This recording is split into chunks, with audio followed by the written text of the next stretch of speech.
Hello বন্ধুরা, শুভ সন্ধ্যা। আমার channel উষা লগ্নে আপনাদেরকে স্বাগত জানিয়ে আমি আজকে আবার একটি নতুন ভিডিও নিয়ে এসেছি। দেখুন, এই ভিডিওটাতে যা যা দেখাচ্ছে এটা আমি আজকে একটা মন্দিরে গিয়েছিলাম। আমি ওড়িশার ভুবনেশ্বরে থাকি। অ্যাকচুয়াল ক্যালেন্ডার মতে 12ই এপ্রিল ছিল হনুমান জয়ন্তী, চৈত্র পূর্ণিমার দিন। আমি আমার আগের ভিডিওতে বলেছি হনুমান জয়ন্তী সম্বন্ধে। কিন্তু আমাদের ওড়িশাতে এরা কি করে, এই 14ই এপ্রিল আজকে পণা সংক্রান্তি বা পয়লা বৈশাখও এদের শুরু হয়েছে, আজকে এরা হনুমান জয়ন্তীটা সেলিব্রেট করেন। দেখুন, আমি একটা হনুমান মন্দিরে এসেছি।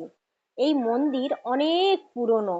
তখন এই এলাকাতে সেরকম কোনো ঠিকভাবে শহর গড়ে ওঠেনি। তখন যখন এখানে মেন রোড তৈরি হয়েছিল, এটা হচ্ছে মন্দিরটি মেন রোডের পাশে, খুব সুন্দর।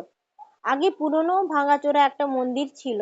যখন খোদাই করা হয়, রাস্তা তৈরির জন্য যখন মাটি খোঁড়া হয়, তখন এইখানে এই হনুমানজির একটি পাথরের মূর্তি পাওয়া গিয়েছিল।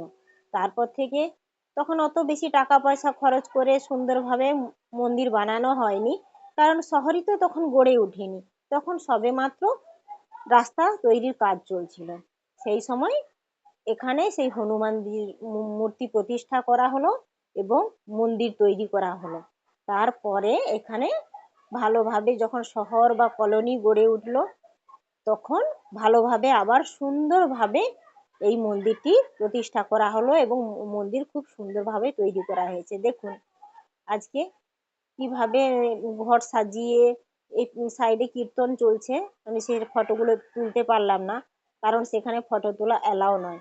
দেখুন, মঙ্গল কলস বসিয়ে হনুমানজিকে কিভাবে পুজো অর্চনা সারা দিন চলবে, ঠাকুরের গান কীর্তন এইভাবে আজকে চলবে, সারা দিন ধরেই চলবে। দেখুন এইভাবে পুজো হচ্ছে। এখানে ফটো তোলা রেস্ট্রিক্টেড, তবুও আমি একটু অনুরোধ করে একটু ফটো তুললাম আপনাদেরকে, যাতে আমার ওড়িশার কালচার সম্বন্ধে কিছু জানাতে পারি, বলতে পারি। আমি এসেছি, আমার বাড়ির পাশে আরেকটি মন্দির আছে, ভুবনেশ্বরী মন্দির। ওখানেও শ্রী হনুমানজির মূর্তি আছে। এই দেখুন, কাছে যেতে পারছি না, দূর থেকে একটু জুম করে তুলেছি। ওখানেও সারা দিন ধরে আজকে কীর্তন চলছে। এক পাশে পণা সংক্রান্তির জন্য পণাও দেওয়া হচ্ছে।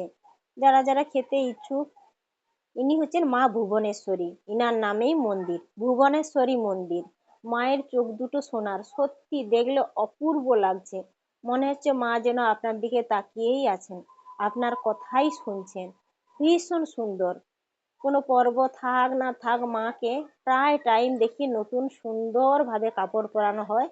মন্দিরের পূজারী এটা করেন। মায়ের সবচেয়ে প্রিয় ফুল হলো লাল জবা, বেলপাতা দিয়ে দেখুন ফুলের মালাটা দেওয়া হয়েছে। রোজ সকাল হলে এভাবে মাকে সুন্দর করে সাজানো হয়। লাল জবা ফুলের মালা, যার বাড়িতে লাল জবা ফুল থাকে সবাই প্রায় এসে মন্দিরে আগে দিয়ে যায়। আমরাও প্রায় মন্দিরে যাই।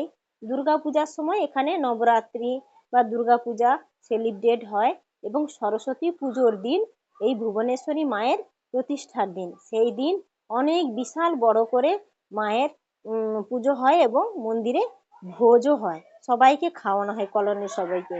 সাইডে দেখুন শ্রী জগন্নাথ দেবের মন্দির, ভুবনেশ্বরী মন্দিরেই আছে জগন্নাথজি, বলরাম এবং সুভদ্রা। এই মূর্তিটিও ভীষণ সুন্দর, তবে কাঠের মূর্তি। বেশিরভাগ এখানে দেখি জগন্নাথ দেবের মূর্তি কাঠেরই হয়।